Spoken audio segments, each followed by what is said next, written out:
বেশি কিছু তো বলবো না, শুধু এইটুকু বলতে চাই বিবিকে ভাইন্সের সাকসেস দেখতে সত্যি খুব ভালো লাগে। তিনি আমাদের মতো ছোট ছোট ক্রিয়েটার এবং হাজারো অন্যান্য ক্রিয়েটারের ইন্সপিরেশন, যাকে দেখে সবাই ইউটিউবে ভিডিও আপলোড করার সাহস পেয়েছে। তিনি শুধু ইউটিউবের মধ্যেই থেমে নাই, তিনি আমাদের ওটিটি প্ল্যাটফর্মেও ঝড় তুলেছে। ঢিন্ডোরা, তাজা খাবার, রাপ্তা রাপ্তার মতো অরিজিনাল সিরিজের সাহায্যে, যাকে তিনি নিজেই লিখেছেন।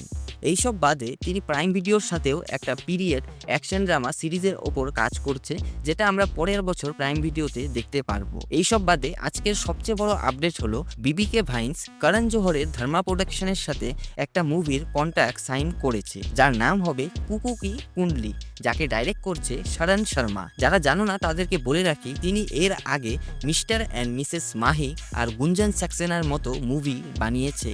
তাই আমি পার্সোনালি এই সিরিজটা বা এই মুভিটার জন্য প্রচণ্ড পরিমাণে এক্সাইটেড, কারণ ডাইরেক্টর যেই হোক না কেন, যদি কন্টেন্টের মধ্যে দম না থাকে, আমাদের ভুবন ভাই কিন্তু সেখানে যোগ হয় না।